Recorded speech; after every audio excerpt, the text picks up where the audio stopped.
দেখো সেলফ যোগ হয়। এবারে যেটা আসছে সেটা হচ্ছে যে কি আবার emphatic pronoun, right? Emphatic pronoun, emphatic pronoun, emphatic pronoun মানে কি? চারটা হয়ে গেল, ওকে। এমফেটিক প্রোনাউনটা কি? এমফেটিক প্রোনাউন মানে হচ্ছে যেটা দিয়ে জোর দেখানো হয়। এটা কিন্তু ওই পজিশন নয়, কিন্তু এটা দিয়ে জোর দেখানো হয়। কি রকমের? দেখো তার আগে তোমাকে বুঝতে হবে এমফেসিস মানে কি। এমফেসিস মানে হচ্ছে জোর দেখানো, মানে জোর দেওয়া, কোনো কিছুর উপরে জোর দেওয়া। ধরুন একটা সিচুয়েশন দিচ্ছি তোমাকে, না তুমি বলছো যে আমি নিজেই আমার নিজের খাবার তৈরি করি, অন্য কারো হেল্প নিই না। এই ধরনের সেন্টেন্স তুমি কিভাবে লিখবে? এইগুলো এইভাবে লেখে। দেখো ধরুন বলছো যে আমি আমার খাবার নিজেই তৈরি করি, বা আমি নিজেই আমার নিজের খাবার তৈরি করি, ডিনার তৈরি করি, হোটেলে যাই না, কারো বাড়িতে যাই না, নিজেই তৈরি করি। কি হবে? I myself. দেখো এখানেও কিন্তু সেই সেলফ, কিন্তু একটু তফাৎ রয়েছে। I myself cook my dinner. দেখো ওইখানে কিন্তু মাইসেলফটা শেষে ছিল, আর ওর মানেটাও কিন্তু আলাদা ছিল।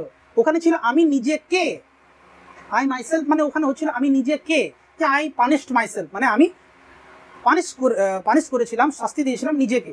এখানে মাইসেলফ মানে কিন্তু আমি নিজেকে নয়, এখানে হচ্ছে নিজে, কে কথাটা নেই এখানে। কি I myself cook my dinner মানে আমি নিজেই খাবার তৈরি করি, কি আমার খাবারটা, আমার রাত্রের খাবার। আরো বলতে পারো যে কি সে নিজেই পাস করেছিল, কারো হেল্প নেয়নি, কোনো একটা পরীক্ষা সে নিজেই পাস করেছিল। কি হবে? যে হি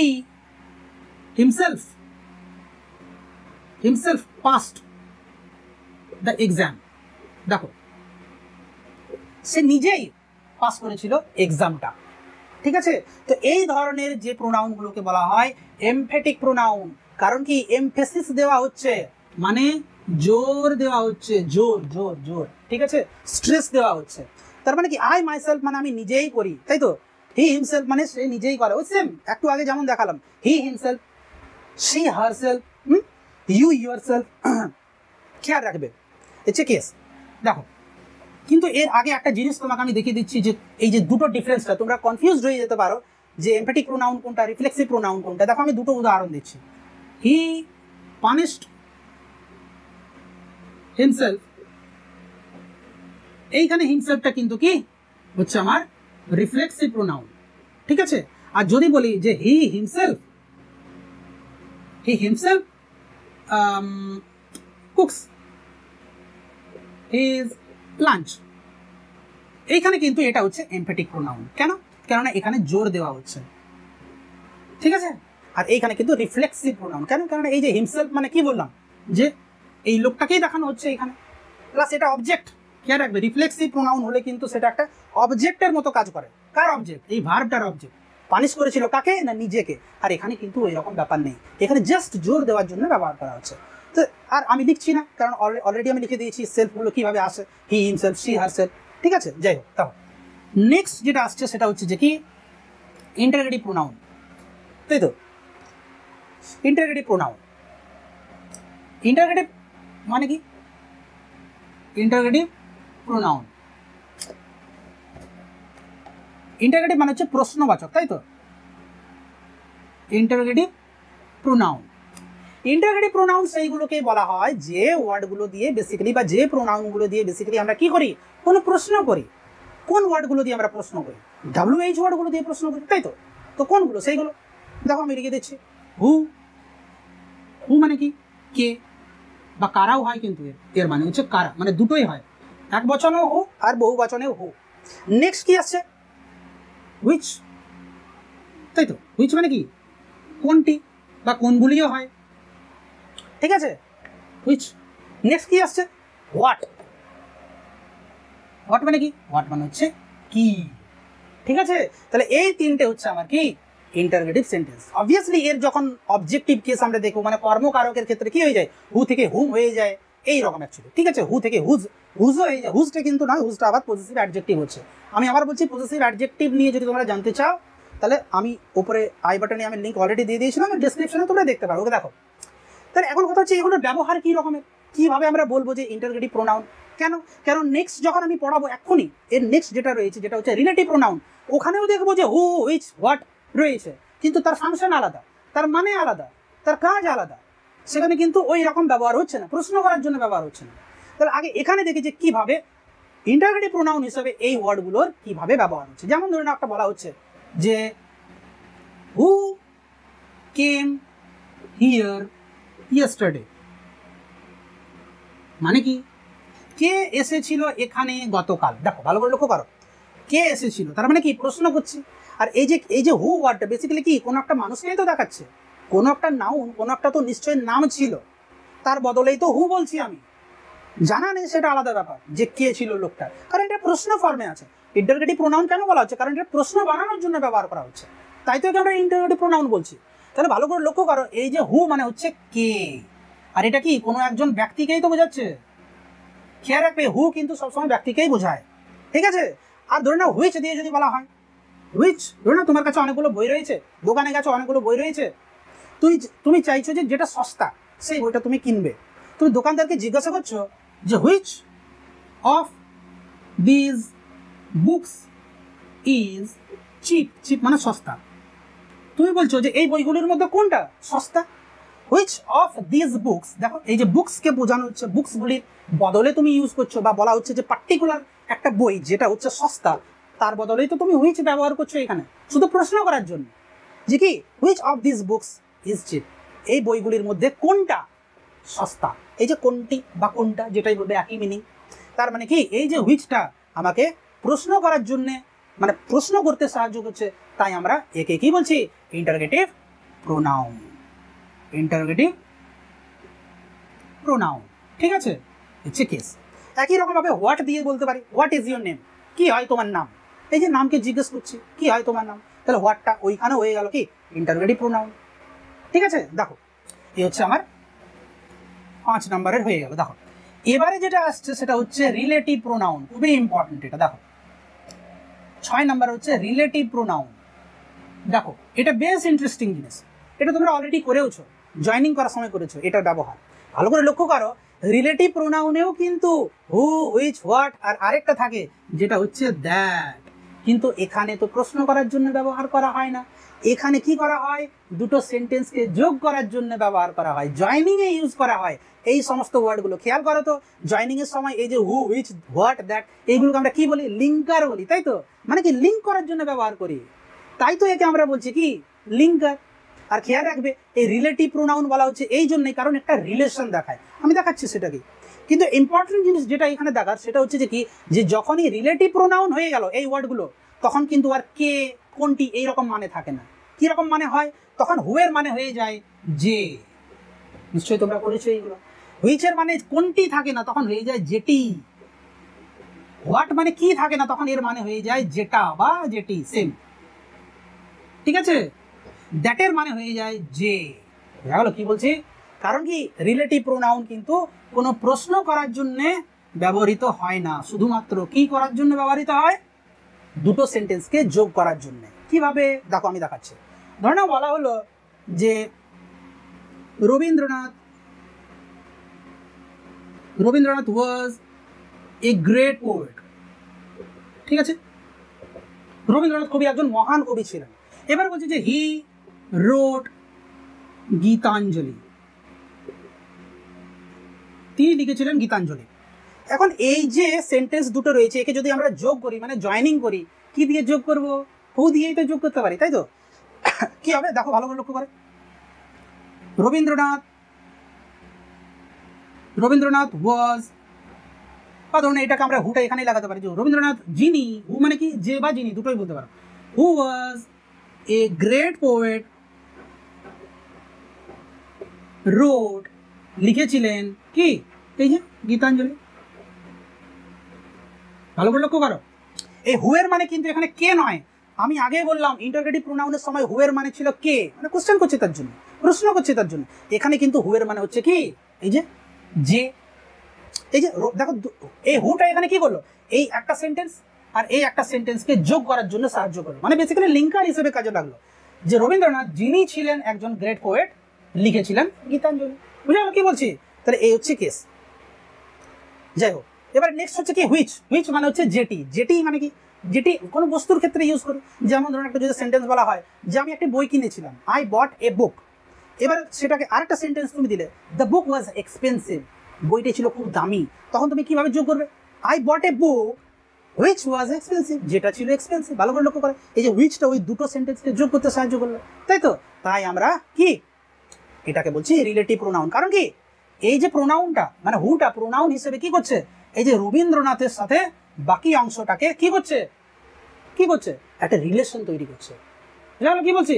একটা রিলেশন তৈরি করছে, সম্পর্ক স্থাপন করছে, তাই একে আমরা রিলেটিভ প্রোনাউন বলছি। আর একটা জিনিস খেয়াল রাখবে, এই যে জয়নিং হলো, এই যে পার্টিকুলার যে ক্লজটা হু ওয়াজ এ গ্রেট পোয়েট, এটাকে কিন্তু বেসিক্যালি রিলেটিভ ক্লজ বলা হয়। কেন? কারণ এই যে রিলেটিভ প্রোনাউন দিয়ে ইউজ করা হচ্ছে, তাই মানে বানানো হচ্ছে ক্লজটা। তাই বুঝলো কি বলছি? সেটা অনেক ডিটেলে চলে যাবে, আমি এখন এক্সপ্লেন করছি না। দেখো নেক্সট চলেছি, দেখো তাহলে হয়ে গেল আমার কি রিলেটিভ প্রোনাউন, রাইট? এবার আসছে ইনডেফিনিট প্রোনাউন। দেখো ইনডেফিনিট প্রোনাউন, এটাও বেশ ইন্টারেস্টিং একটা। ইনডেফিনিট প্রোনাউন 7 নম্বরে তো, হ্যাঁ ওকে। ইনডেফিনিট প্রোনাউন, ইনডেফিনিট মানে কি?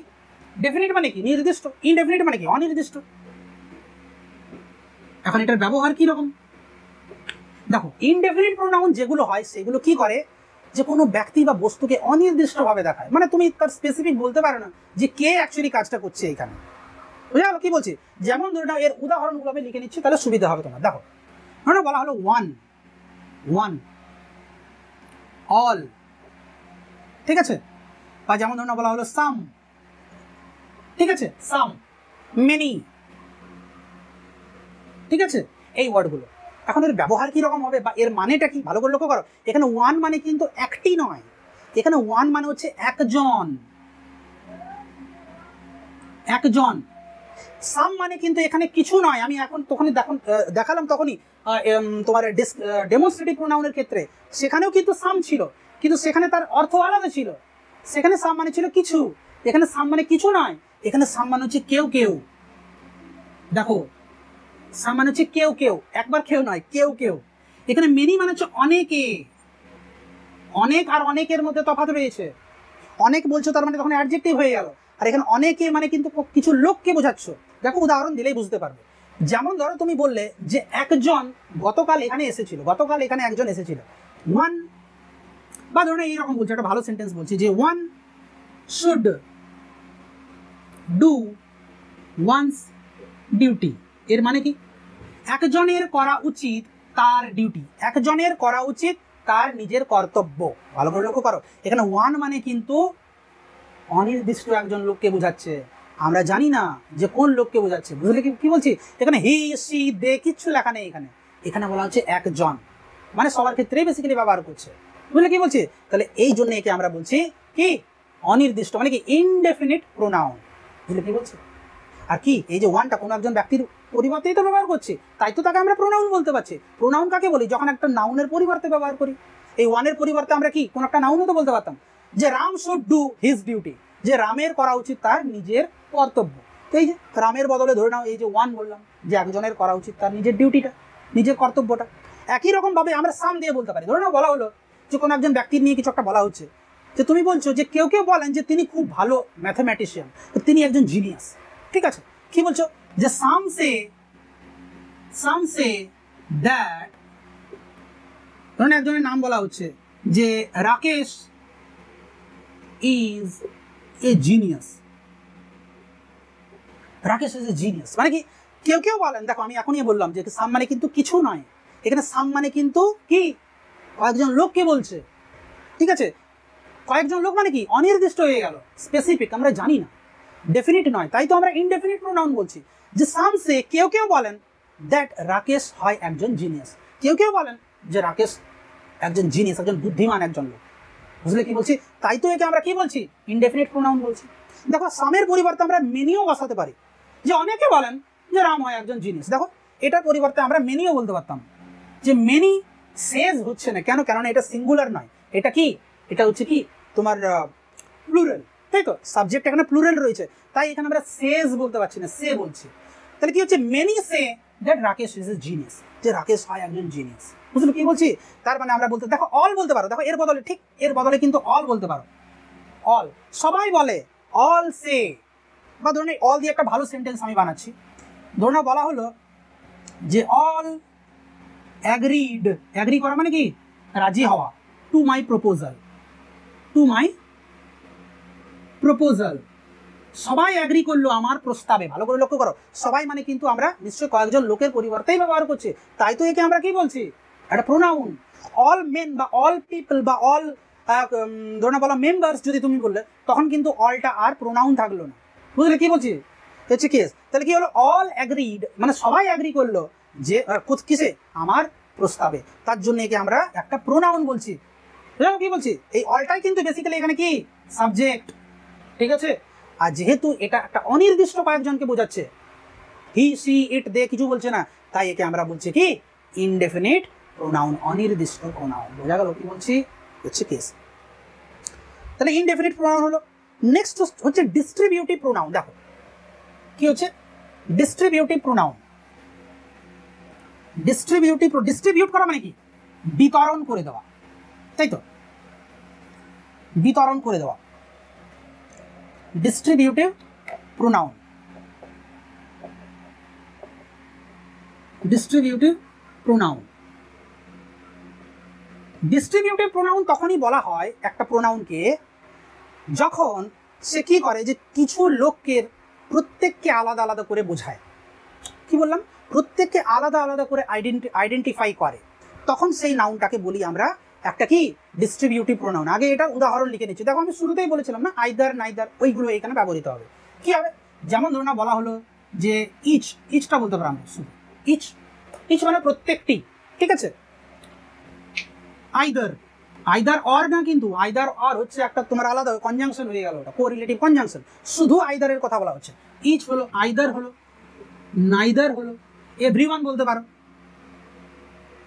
এভরিওয়ান বলতে পারো। দেখো ভালো করে লক্ষ্য করো, এই প্রত্যেকটা যে ওয়ার্ড এগুলো দেখতে পাচ্ছ, এইগুলো কিন্তু কি করছে, সবাইকে আলাদা আলাদা করে দেখছে, টোটালটা একসাথে নয় কিন্তু। দেখো উদাহরণ দিলেই বুঝতে পারবে, যে ধরো তোমার কাছে দুটো বই রয়েছে, ঠিক আছে, বা ধরো তুমি কারো কাছে, একজনের কাছে দুটো বই রয়েছে, তুমি তার কাছ থেকে একটা চাইছো।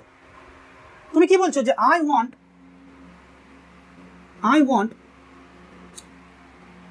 আইদার অফ ইউর বুকস, ঠিক আছে।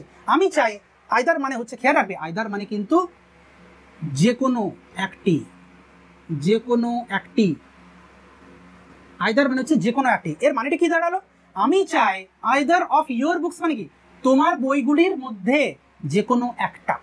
ভালো করে লক্ষ্য করো, এই যে আইদার কথার মাধ্যমে কি, এই যে বই কটা ছিল, ধরো না দুটো ছিল বা তিনটে ছিল, ঠিক আছে, বেসিক্যালি দুটোই ব্যবহার করা হয়, দুটোর মধ্যেই জিনিসটা বলা হয় যে কি, যে দুটোর মধ্যে প্রত্যেকটাকে আলাদা আলাদা করে আইডেন্টিফাই করছো, যে কোনো একটা দাও, তার জন্য একে আমরা কি বলছি ডিস্ট্রিবিউটিভ প্রোনাউন। কারণ ডিস্ট্রিবিউট করা মানে বিতরণ করে দেওয়া, আলাদা আলাদা করে সবাইকে ভাগ করে দেওয়া, ঠিক আছে, ওই যে ভাগ করে দিচ্ছে, বিলি করে দিচ্ছে, তাই তো।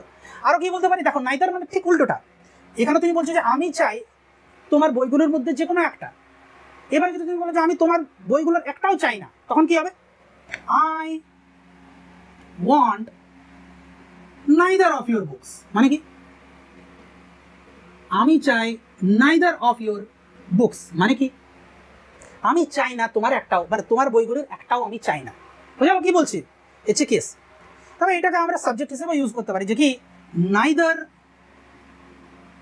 অফ দ্য, ধরুন বলা হলো যে পার্টিসিপেন্টস ওয়ান দ্য প্রাইজ, হ্যাঁ ঠিক আছে, ওয়ান দ্য প্রাইজ মানে কি, এই পার্টিসিপেন্ট মানে কি যারা প্রতিযোগী, তাই তো। এই পার্টিসিপেন্টদের মধ্যে কেউই, দুজন ছিল ধরে না, কেউই কি করলো না, জিতলো না, প্রাইজটা জিতলো না। তাহলে কি বলছি, তাহলে এই যে পার্টিসিপেন্টকেই তো দেখাচ্ছে বেসিক্যালি নাইদারটা, ঠিক আছে। তো এই হচ্ছে কেস। এভরিওয়ান, তুমি বলতে পারো যে এভরিওয়ান অ্যাটেন্ডেড দ্য পার্টি, সবাই অ্যাটেন্ড করলো পার্টিটা, যোগ দিল পার্টিতে। বুঝা কি বলছি, তাহলে এইভাবে আমরা এই যে each girl and each boy won a prize, মানে প্রত্যেকটি ছেলে এবং প্রত্যেকটি মেয়ে কি করলো, একটা প্রাইজ জিতলো। বুঝলে কি বলছি, তাহলে এইভাবে আমরা বলতে পারি যে এইগুলো হচ্ছে ডিস্ট্রিবিউটিভ প্রোনাউন, ঠিক আছে, হচ্ছে কেস। দেখো নেক্সট যেটা ফাইনাল যেটা রয়েছে সেটা হচ্ছে যে কি রেসিপ্রোকাল প্রোনাউন। রেসিপ্রোকাল কথাটার মানেটা কি, রেসিপ্রোকাল কথাটার মানেটা কি? রেসিপ্রোকাল মানে হচ্ছে বাংলায় বলা হয় পরস্পর। কি বলা হচ্ছে? পরস্পর। এর বাংলা হচ্ছে পরস্পর, বা এটাকে আমরা বলতে পারি একে অপরকে। দেখো এই কথাটার মধ্যে বেসিক্যালি উদাহরণটা লুকিয়ে রয়েছে। কিরকম? রেসিপ্রোকাল প্রোনাউন কোনগুলি? যখন কোনো একটা সাবজেক্ট, ঠিক আছে, কোনো একটা সাবজেক্ট থাকলো আর আরেকটা অবজেক্ট থাকলো, মানে দুজন লোক একে অপরকে কিছু একটা করে। যেমন ধরুন বলা হলো, আচ্ছা উদাহরণগুলো কি কি? Each other, each other, each other মানে হচ্ছে একে অপরকে। One another, one another, one another মানে হচ্ছে কি একে অপরকে, কিন্তু একটু তফাৎ রয়েছে। আচ্ছা দেখো উদাহরণটাকে নেওয়া যায়। ধরে না বলা হলো রাম আর সীতা দুজন ছিলেন রামায়ণের দুজন ক্যারেক্টার, তাই তো? ধরে নিচ্ছি যে এইরকম একটা সেন্টেন্স যদি হয়, Ram and Sita loved each other, মানে কি? ইচ আদার মানে রাম এবং সীতা ভালোবাসতেন একে অপরকে। ভালো করে লক্ষ্য করো, এই যে ইচ আদারটা একটা অবজেক্টের মতো কাজ করছে, তাই না? এই যে লাভ, কাকে লাভ করতো? রাম এবং সীতা কাকে ভালোবাসতো? একে অপরকে। তাহলে এই যে ইচ আদারটা বেসিক্যালি কি করছে? এই রাম আর সীতার কি পারস্পরিক সম্পর্ককে দেখানো হচ্ছে, বা এই যে কাজটা এই দুজন একে অপরকে করছে, মানে রামও সীতাকে ভালোবাসছে, সীতাও রামকে ভালোবাসছে, ঠিক আছে? তাহলে এইভাবে আমরা এইগুলোকে ব্যবহার করি। এখন তুমি ভাবছো যে ইচ আদার মানেও আমি বললাম যে একে অপরকে, ওয়ান অ্যানাদার মানেও বললাম একে অপরকে, তাহলে ডিফারেন্স কোথায়? ডিফারেন্স আছে। কি ডিফারেন্স? যে যখন দুজন একে অপরকে কিছু একটা করছে তখন আমরা ইচ আদার ব্যবহার করি, আর যখন দুইয়ের বেশি সাবজেক্ট একে অপরকে কিছু একটা করছে তখন কি আমরা ওয়ান অ্যানাদার ব্যবহার করি। যেমন ধরুন তিনজন ছেলে রয়েছে, রবি, রাকেশ অ্যান্ড বলা হলো যে রাজু। কি করলো? কি করে? এরা একে অপরকে ঘৃণা করে, কি হেট ইচ আদার, এই সরি ইচ আদার নয়, এখানে কি হবে? One another, right? One another. দেখো এই যে তিনজন হয়ে গেল, এই যে রাকেশ, রবি আর রাজু, দেখো এই কাজটা কিন্তু তিনজনই করছে, একে অপরের সাথে করছে। বুঝলে কি বলছি? একে অপরকে হেট করছে। কাজ এখানে একটাই, ভার্ব এখানে একটাই, কিন্তু এই যে ওয়ান অ্যানাদার এটা হচ্ছে এখানে অবজেক্ট, কারণ অবজেক্টিভ কেস হিসেবে আছে এখানে। তো কেস হিসেবে আলাদা ভিডিও আছে, তোমরা দেখতে পারো, ডেসক্রিপশনে সব দেওয়া আছে লিঙ্ক। দেখো তাহলে ওয়ান অ্যানাদার মানে হচ্ছে একে অপরকে, কিন্তু ডিফারেন্সটা হচ্ছে যে কি এখানে আমি লিখে দিচ্ছি, এই দুটোর মানে হচ্ছে একে অপরকে। ডিফারেন্সটা হচ্ছে কি যে এটা দুইজনের মধ্যে হয়, এটা কি দুই থেকে বেশি লোকের জন্য ব্যবহৃত হয়। বোঝা গেল কি বলছি? ঠিক আছে, তাহলে আশা করি তোমরা ভিডিওটা দেখলে এত দূর অবধি সবাই আশা করি বুঝতে পেরেছো। খুবই ইন ডিটেল ছিল, প্রচুর পরিশ্রম করে ভিডিওটা বানাতে হয়েছে। যদি লাস্ট অবধি দেখলে তাহলে প্রচুর প্রচুর থ্যাঙ্কস। আর চ্যানেলটাকে সাপোর্ট করার জন্য প্লিজ লাইক, শেয়ার আর কমেন্ট অবশ্যই করবে, এটাতে প্রচুর মোটিভেশন লাগে যাতে আরও নতুন নতুন ভিডিও এইরকম বানাতে পারি। তোমরা সাথে থেকো। চলো তাহলে আজকের জন্য এতটাই। Thank you, tata.